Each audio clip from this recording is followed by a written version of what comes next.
السلام علیکم ورحمۃ اللہ وبرکاتہ۔ الحمد للہ نحمده ونصلي ونسلم على حبیبه الکریم، اما بعد فاعوذ باللہ من الشیطان الرجیم، بسم اللہ الرحمن الرحیم۔ ان الذين قالوا ربنا الله ثم استقاموا تتنزل عليهم الملائكة صدق الله مولانا العظيم وصدق رسوله النبي الأمين المعين الكريم، ونحن على ذلك لمن الشاهدين ومن الشاكرين والحمد لله رب العالمين۔ معزز سامعین کرام، آئیے ہم اور آپ بڑے ہی عقیدت و احترام کے ساتھ حضور صاحب الاولاد فخر موجودات رحمت للعالمین انیس الغریبین طہ و یاسین جناب محمد رسول اللہ صلی اللہ علیہ وسلم کی بارگاہ اقدس میں درود و سلام کا نذرانہ پیش کرنے پڑی۔ اللہم صلی علی سیدنا و شفیعنا و نبینا و مولانا و ملجانا محمد معدن الجود والکرم وعلا آلہ و صحابہ بارک وسلم، صلاة و سلاما علیک یا رسول اللہ، صلاة و سلاما علیک یا حبیب اللہ۔ معزز سامعین کرام، رجب المرجب کا یہ آخری جمعہ ہے، اس مہینے کا آخری جمعہ جس میں ہم اور آپ شرکت کی سعادت حاصل کر رہے ہیں، اور اس کے بعد ہی شعبان المعظم کا مقدس مہینہ شروع ہوگا جو ہمیں رمضان المبارک تک پہنچاتا ہے۔ میں نے اپنے پچھلے خطاب میں اس بات پر کافی زور دیا کہ بحیثیت مسلمان ہمارے لیے یہ ضروری ہے کہ ہم صحیح قرآن پڑھ سکیں اور صحیح طریقے سے نماز پڑھ سکیں، اور جس کا قرآن صحیح نہیں اس کی نماز بھی صحیح نہیں۔ یہ صرف اس لیے تھا تاکہ آپ اس فرض عین کو اپنی زندگی میں کما حقہ ادا کر سکیں، اور اللہ کی بارگاہ میں جب آپ کی حاضری ہو تو آپ کے نامہ اعمال میں نماز اور قرآن کی نیکیاں ہوں۔ آدمی کرنے پہ آئے تو یقیناً ضرور کر سکتا ہے، تمام مصروفیات دنیا کی ہیں اور یہ مصروفیت دین کی ہے۔ میں نے دیکھا ہے الحمدللہ بڑے مصروف ترین لوگوں کو دیکھا، ہمارے اپنے تعلقات میں ایسے لوگ ہیں جو بڑے مصروف ہیں، اللہ نے اچھا بزنس دیا، اچھے ان کے کاروبار ہیں، رات دن ان کی مصروفیت لگی رہتی ہیں، مگر اس کے باوجود انہوں نے ٹھان لیا کہ ہمیں قرآن پڑھنا ہے، تو اللہ کا شکر ہے کہ وہ قرآن پڑھنے لگے اور صحیح قرآن پڑھنے لگے۔ تو یہ کیا ہے؟ آپ کے اپنے اوپر اپنے عزم پر ہے کہ آپ اگر یہ ٹھان لیں کہ ہمیں یہ کرنا ہے، بالکل ایسے ہی جیسے آپ اپنے کاروبار کے لیے محنت کرتے ہو کہ بھئی ہمیں یہ کام کر کے دکھانا ہے، وقت پہ اس پارٹی کو یہ چیز دینا ہے، اس چیز کو ہر حال میں خریدنا ہے، یہ کام ہر حال میں ہو جانا ہے۔ ٹھیک اسی طرح تھوڑی سی توجہ اگر آپ کی ہو جائے، میں سمجھتا ہوں انشاءاللہ اللہ کی رحمتیں آپ کے ساتھ ہوں گی اور آپ بہت جلد قرآن پڑھنا سیکھ لیں گے۔ بہرحال یہ ہماری آپ سے ایک دردمندانہ گزارش ہے، ایک عاجزانہ گزارش ہے، اللہ اسے قبول فرمائے اور آپ ایسا کر سکیں۔ میں نے آج قرآن مقدس کی جو آیت مبارکہ تلاوت کرنے کا شرف حاصل کیا ہے، اللہ ارشاد فرماتا ہے کہ بے شک جنہوں نے یہ کہا کہ ہمارا رب اللہ ہے اور پھر اسی پر قائم رہے، اللہ فرماتا ہے کہ ان پر اللہ کے رحمت کے فرشتے اترتے ہیں۔ آج پورے ملک کے اندر کچھ سچائی ہے اور آدھے سے زیادہ جھوٹ ہے کہ فلاں جگہ لوگ گھر واپسی کر رہے ہیں، فلاں جگہ اتنے لوگوں نے اپنے آپ کو کنورٹ کر لیا، فلاں جگہ یہ تمام خبریں آج اخبارات میں آتی ہیں۔ میں نہیں مانتا کہ یہ سب جھوٹ ہے، کچھ جھوٹ بھی ہوں گی اور کچھ صحیح بھی ہوں گی، مگر ایسا ماحول اس سے پہلے نہیں تھا۔ آج یہ کیوں ہے اور یہ کب تک اس طرح رہے گا اور اس کا علاج کیا ہے؟ میرے عزیزوں، میرے دوستوں، مجھے دنیا سے غرض نہیں ہے کہ لوگ کیا کر رہے ہیں، ہمیں تو اپنوں سے غرض ہے کہ مسلمان کیا کر رہا ہے۔ آپ یوں سمجھ لیں کہ ایک دو نہیں ہزاروں چیلنجز آج ہمارے سامنے ہیں۔ خوف ہے، ڈر ہے، نا امیدی ہے، ہمارے پاس بزنس نہیں، تجارت نہیں، ملازمت نہیں، نوکریاں نہیں، بہت سارے مصائب و آلام ایک ساتھ ہیں جو ہمیں گھیرے ہوئے ہیں۔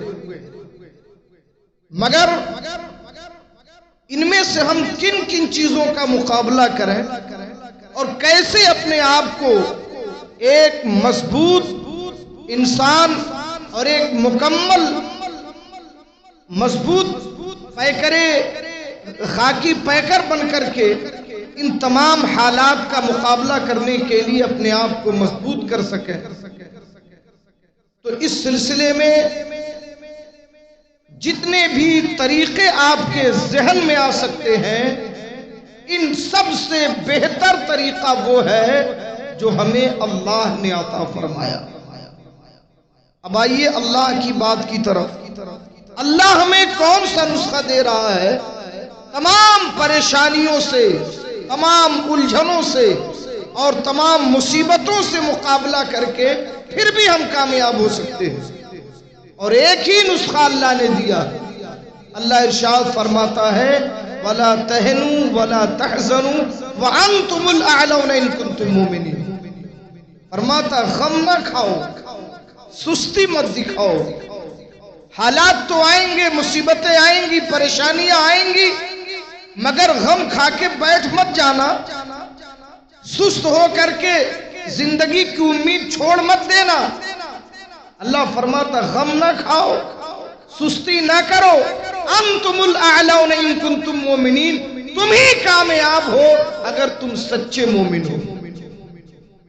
تو ہمیں یہ کرنا ہے کہ ہم سچے مومن بن جائیں۔ حالات کا پھیرنا اللہ کے ذمہ کرم میں ہے، وہ اس کے حوالے کر دیں۔ آپ کے جو کرنے کے کام ہے وہ تو کیجئے، اور مومن ہونے کا مطلب صرف یہ نہیں ہے کہ ہم 5 وقت نماز پڑھنے لگے، مسجد میں آنے جانے لگے، مومن ہو گئے۔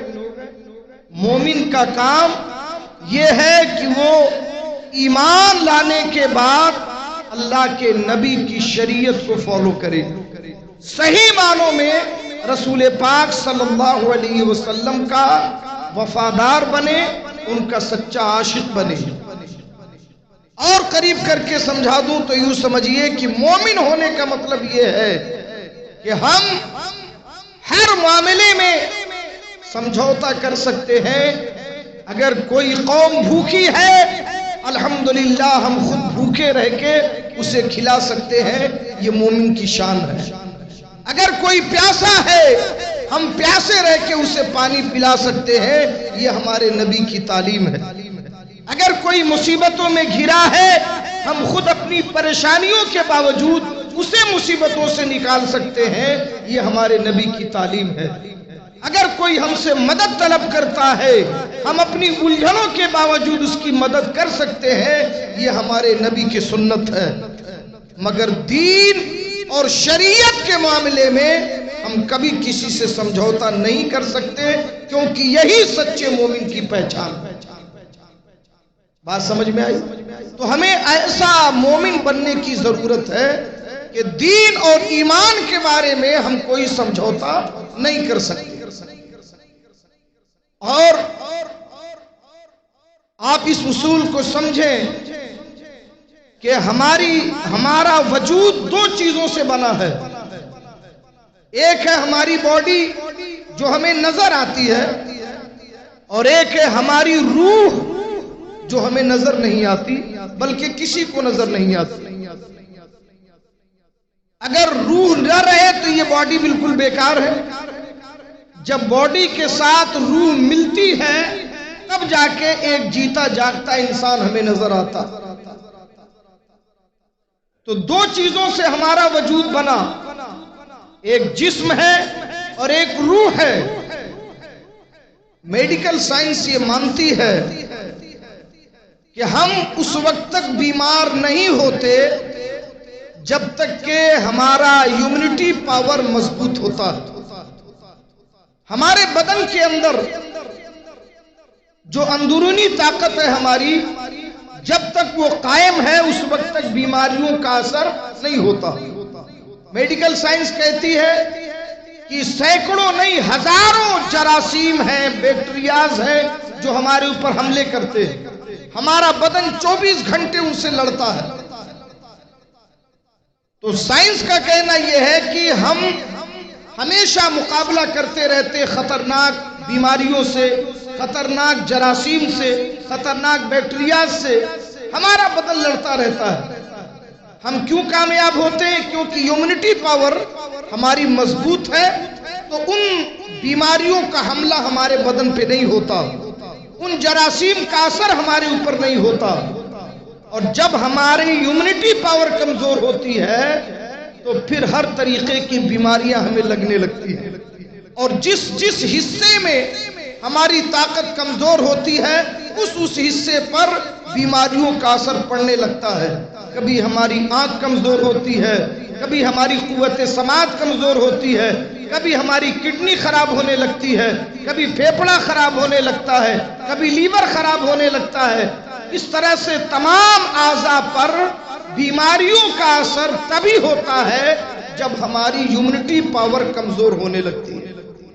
تو اگر یہ بات صحیح ہے تو پھر آپ سمجھ لو کہ ٹھیک اسی طرح جب تک ایک مسلمان کے اندر ایمان کی طاقت مضبوط ہوتی ہے، باہر کی کوئی بھی طاقت، چاہے وہ کفر کی ہو، شرک کی ہو، بدعقیدگی کی ہو، بد مذہبی کی ہو، کوئی بھی خلاف اسلام طاقت کا اثر اس کے اوپر نہیں ہو سکتا جب تک اس کا ایمان مضبوط ہے۔ کوئی کنورٹ کب ہوتا ہے، کوئی اسلام سے دور کب جاتا ہے؟ جبکہ خود اس کا ایمان کمزور ہو جاتا ہے، تب جا کر کے اس کے اوپر کفر کے بیکٹیریا، بد مذہبوں کے بیکٹیریا، بد عقیدوں کے بیکٹیریا اس کے اوپر حملہ کرتے ہیں۔ اگر اس کے اندر ایمانی طاقت مضبوط ہوتی تو ساری دنیا ایک طرف ہو جائے، اس کے ایمان پر کوئی اثر نہیں پڑ سکتا۔ بات سمجھ میں آئی؟ اس لیے میں ہمیشہ یہ کہتا ہوں کہ آپ اپنے ایمان کو مضبوط کریں۔ اور ایمان مضبوط کب ہوگا؟ جبکہ نبی پاک صلی اللہ علیہ وسلم سے سچی محبت ہوگی، حضور سے سچا عشق ہوگا۔ آئیے میں آپ کو ایک مثال دے کے سمجھاؤں۔ یہ رجب شریف کا مہینہ ہے، اسی مہینے کا یہ واقعہ ہے۔ آپ کو میں بتانا چاہتا ہوں کہ ایمان کتنا مضبوط ہوتا ہے، اور ایمان جب مضبوط ہوتا ہے تو اس کے مخالف طاقتیں کیسے رسوا ہو جاتی ہیں۔ رجب شریف کا مہینہ، اسی مہینے کی 27 تاریخ اعلان نبوت کا 12واں سال تھا۔ حضرت جبریل امین اللہ کی بارگاہ سے مصطفیٰ جان رحمت کی بارگاہ میں حاضر ہوئے۔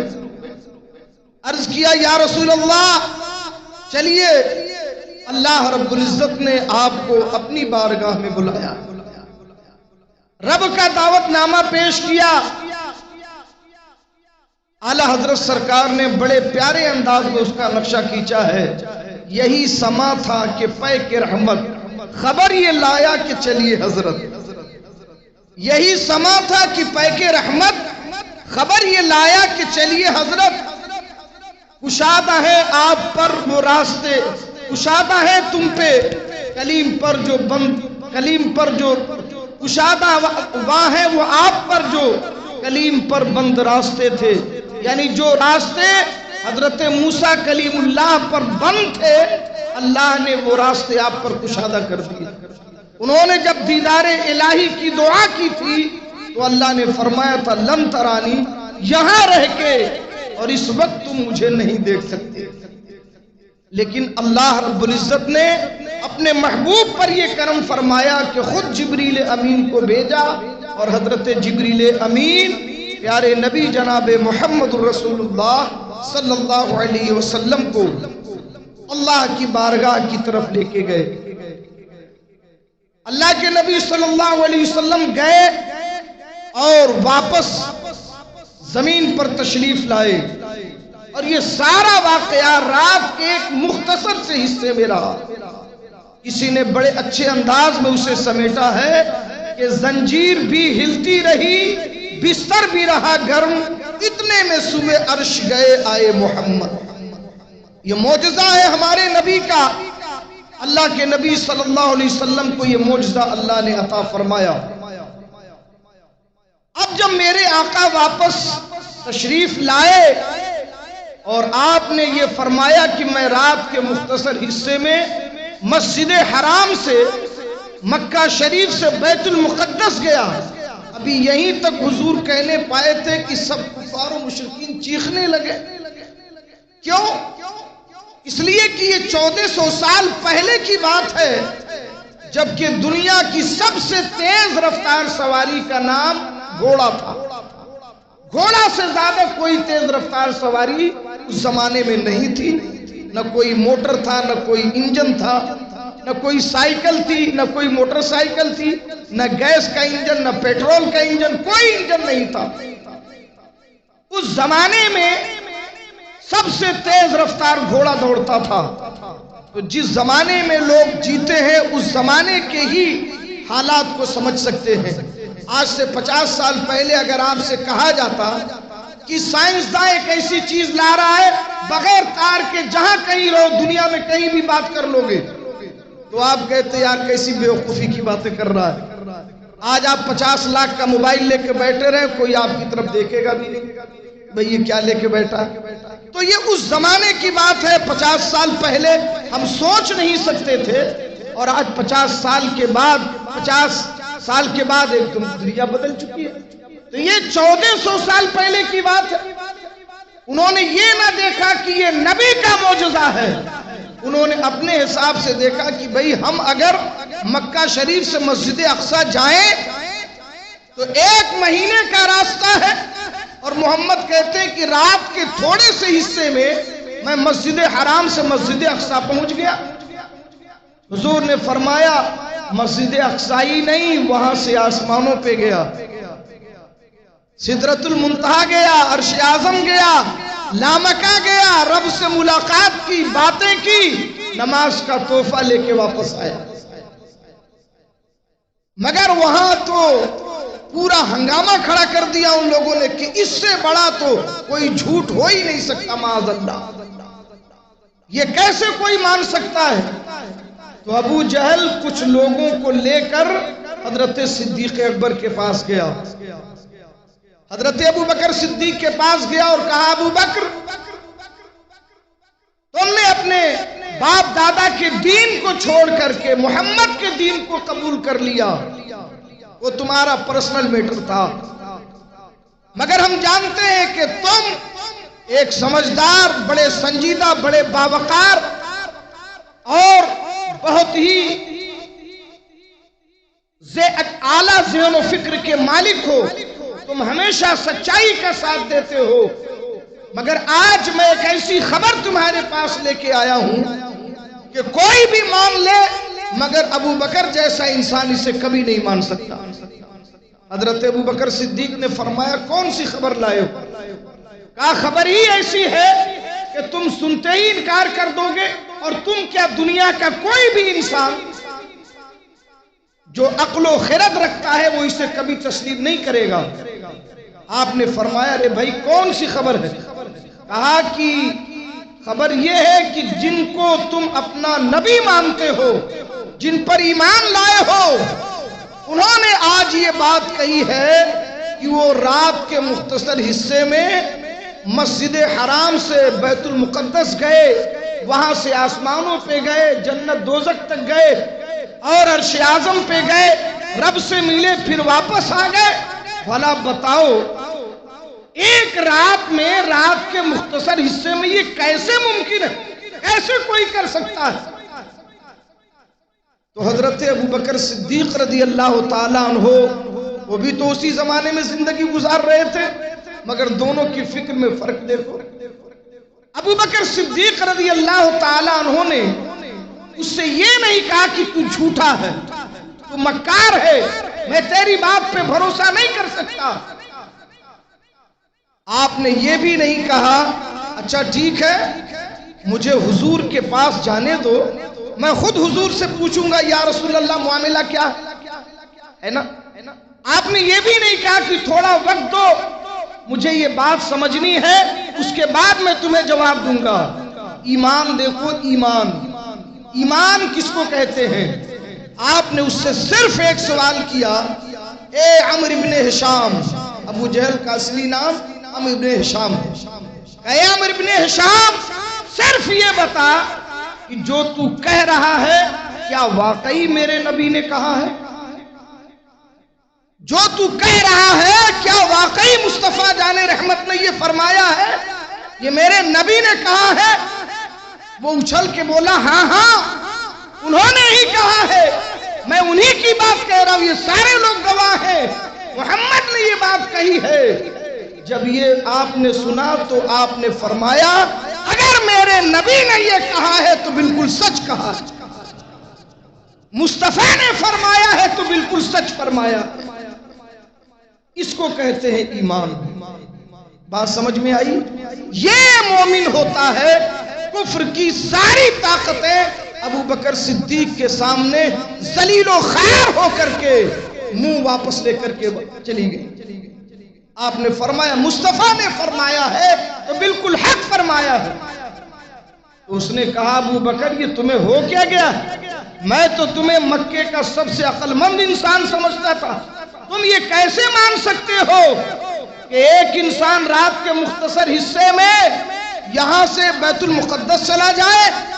آپ نے فرمایا کہ نادان، ہم تو اس سے بھی زیادہ بڑی باتیں مانتے ہیں، ہم نے خدا کو کبھی نہیں دیکھا، انہوں نے کہا خدا ایک ہے، ہم نے مان لیا۔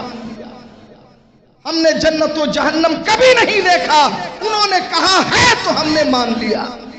میرے عزیزوں، میرے دوستوں، آپ نے فرمایا یہ نبی کی بات ہے اور نبی کبھی جھوٹ نہیں بولتے۔ بات سمجھ میں آئی؟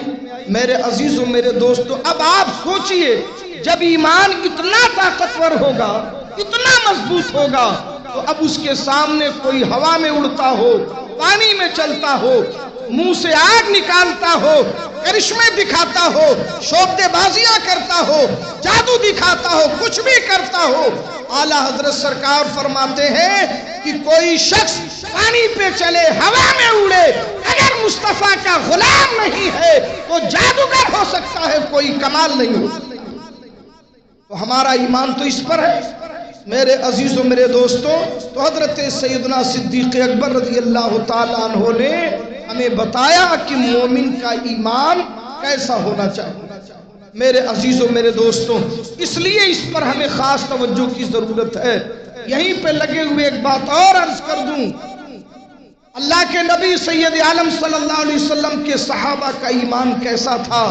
ایک صحابی ہے حضرت خزیمہ، اللہ کے نبی صلی اللہ علیہ وسلم نے ایک دیہاتی سے ایک گھوڑا خریدا اور طے یہ پایا کہ 3 دن کے بعد اس کی قیمت ادا کر دیں گے۔ حضور نے فرمایا گھوڑا کتنے کا؟ اس نے بتایا اتنے کا۔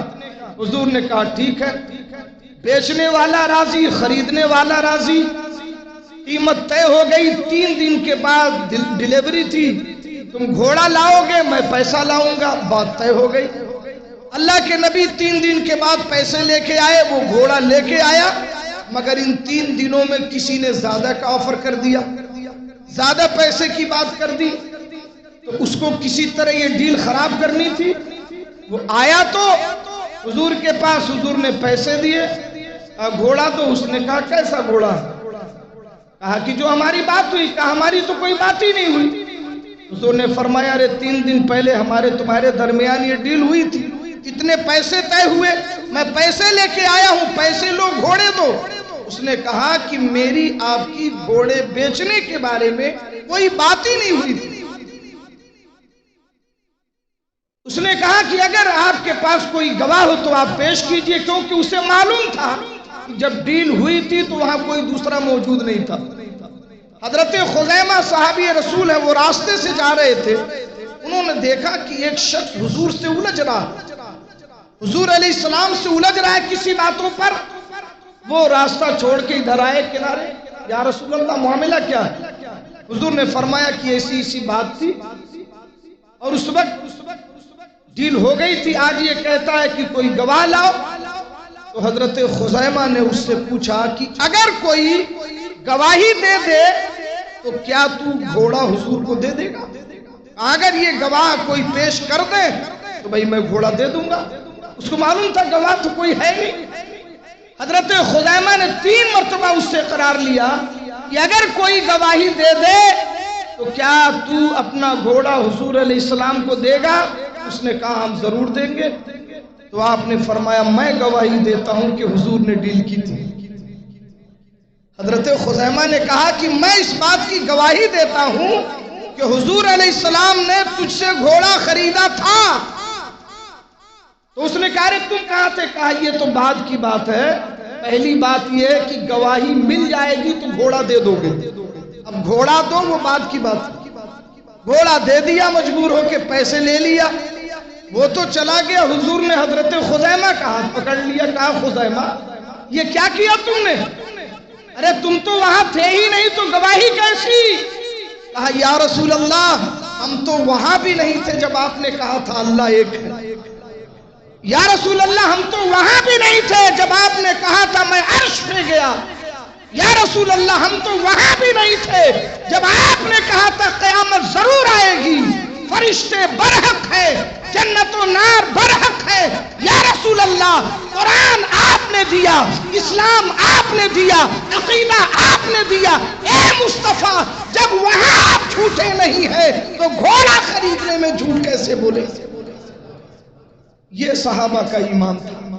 یہ ایمان مضبوط کرو، پھر ہونے دو ساری واپسیاں، کچھ فرق نہیں پڑتا، کوئی فرق نہیں پڑتا۔ انشاءاللہ ہمارا ایمان اگر مضبوط ہے تو ہمارا کوئی بال بھی بیکا نہیں کر سکتا۔ بات سمجھ میں آئی؟ اللہ تعالی ہمیں اور آپ کو ایمان کا تسلب عطا فرمائے، ایمان پر قائم رکھے۔ استغفر اللہ ربی من کل ذنب و اتوب الیہ۔ السلام علیکم ورحمۃ اللہ وبرکاتہ۔